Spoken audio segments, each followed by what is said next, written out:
हारे का सहारा खाटू श्याम हमारा। ये बातें श्याम भक्त की गाड़ियों पर लिखी होती है, जिन्हें लाडले सरकार भी कहा जाता है, क्योंकि भगवान कृष्ण ने खाटू वाले बाबा को अपने नाम खाटू श्याम से पूजे जाने का वरदान दिया था। खाटू श्याम के दर्शन करने जो भी आता है उसके सभी दुख दर्द दूर हो जाते हैं।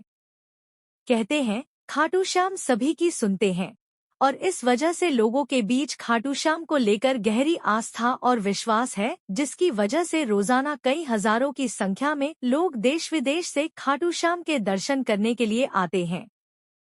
वहीं इस पोस्ट के जरिए हम आपको इस बात की जानकारी देने जा रहे हैं कि खाटू श्याम की अर्जी कैसे लगाई जाती है। खाटू श्याम को लेकर मान्यता है कि भगवान कृष्ण ने कहा था कि जो सच्चे मन से खाटू श्याम के दर्शन करने आएगा और जो भी उन्हें सच्चे दिल से याद करेगा उसके सभी बिगड़े हुए काम पूरे हो जाएंगे। और आज के समय लाखों लोग खाटू के श्याम मंदिर में उनके दर्शन करने आते हैं। ये लोग अपनी परेशानी लेकर यहाँ आते हैं और उनके सभी दुख खत्म हो जाते हैं। वहीं बाबा के दरबार में अर्जी या अरदास लगाई जाती है और इस अर्जी या अरदास के सहारे ही खाटू श्याम सभी दुखों को हर लेते हैं। जहां लोग खाटू श्याम के मंदिर जाकर अपनी परेशानी बताते हुए उसके खत्म करने की मनोकामना करते हैं, तो वहीं कागज पर लिखकर भी आप अपनी परेशानी खाटू बाबा के सामने रख सकते हैं। अपनी परेशानी को कागज पर लिखकर मंदिर में पुजारी के माध्यम से बाबा तक पहुंचा सकते हैं। और कहा जाता है कि खाटू श्याम जरूर आपकी परेशानी सुनेंगे और आपके सभी दुखों को हर लेंगे। खाटू बाबा में अर्जी वो भी लगा सकते हैं जो यहाँ पर नहीं आ सकते हैं। दरअसल विदेश में रहने वाले बीमार भक्त और किसी कारण आने की स्थिति वाले लोग यहाँ पर आ सकते हैं। ऐसे किसी श्याम भक्त के जरिए खाटू में अर्जी लगाई जा सकती है।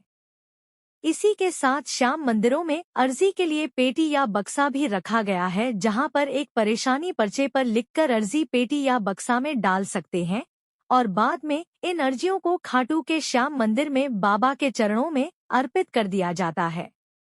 इस तरह भी लगा सकते हैं अर्जी। इसी के साथ अर्जी की चिट्ठी के माध्यम से डाक द्वारा खाटू श्याम मंदिर में भी भेज सकते हैं। अगर आपका कोई परिचित खाटू श्याम मंदिर में दर्शनों के लिए जा रहा हो, आप अपनी अर्जी उसके साथ भी भेज सकते हैं। इसी के साथ किसी निकटवर्ती श्याम मंदिर में भी भेज सकते हैं। वहीं अर्जी की पर्ची का कागज और कागज पर जिस पेन से अर्जी लिख रहे हैं वो कागज और पेन नया होना चाहिए और पेन में स्याही लाल रंग की होनी चाहिए। इसी के साथ इस अर्जी को नए रक्षा सूत्र में काम में आने वाले धागे यानी मौली से एक सूखे नारियल के साथ बांध दे और अपनी श्रद्धानुसार या 11 रुपए की भेंट के साथ श्याम मंदिर में पहुंचा दे। आपकी अर्जी बाबा के दरबार में लग जाएगी। इसी के साथ अगर आप समर्थ हैं तो जरूर बाबा के धाम यानी खाटू जाकर ही अपनी अर्जी लगाएं। अगर आपने प्रार्थना जायज और सच्चे मन से की है तो श्याम बाबा आपकी अर्जी को जरूर सुनेंगे। महाभारत ग्रंथ महर्षि वेदव्यास द्वारा लिखा गया था। इस युद्ध में कौरवों और पांडवों के बीच हुए भीषण महाभारत के युद्ध का जिक्र किया गया है। कुरुक्षेत्र की भूमि पर हुए इस धर्मयुद्ध को लेकर आज भी कई कथाएं प्रचलित हैं। ऐसे में चलिए जानते हैं इन कथाओं से जुड़े ऐसे ही कुछ तथ्य जो आज भी देखने को मिलते। डेस्क, नई दिल्ली। महाभारत की कथा। महाभारत कथा आज भी मानव मात्र को प्रेरणा देने का कार्य करती है। जहां अधिकतर हिंदू ग्रंथ हमें ये सिखाते हैं कि हमें क्या करना चाहिए, वहीं महाभारत हमें बतलाता है कि जीवन में किन गलतियों को करने से बचना चाहिए। महाभारत से जुड़े कई तथ्य आज भी धरती पर मौजूद है, जिसके बारे में आज हम आपको बताने जा रहे हैं। महाभारत ग्रंथ की रचना ऋषि वेदव्यास द्वारा की गई है। पौराणिक कथा के अनुसार महाभारत की कथा को महर्षि वेदव्यास ने मौखिक रूप दिया था, जिसे लिपिबद्ध करने का काम गणेश जी ने किया था। ऐसे में उत्तराखंड में वह स्थान पाया जाता है जहां आज भी महाभारत के रचनाकार महर्षि वेदव्यास जी की गुफा स्थित है। इसके पास में ही गणेश जी की गुफा भी स्थित है।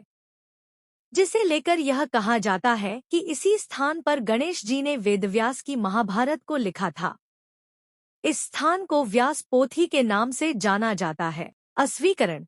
इस लेख में बताए गए उपाय, लाभ, सलाह और कथन केवल सामान्य सूचना के लिए हैं। दैनिक जागरण तथा जागरण न्यू मीडिया यहाँ इस लेख फीचर में लिखी गई बातों का समर्थन नहीं करता है। इस लेख में निहित जानकारी विभिन्न माध्यमों, ज्योतिषियों, पंचांग, प्रवचनों, मान्यताओं, धर्म ग्रंथों, दंतकथाओं से संग्रहित की गई है। पाठकों से अनुरोध है कि लेख को अंतिम सत्य अथवा दावा न माने एवं अपने विवेक का उपयोग करें। दैनिक जागरण तथा जागरण न्यू मीडिया अंधविश्वास के खिलाफ है।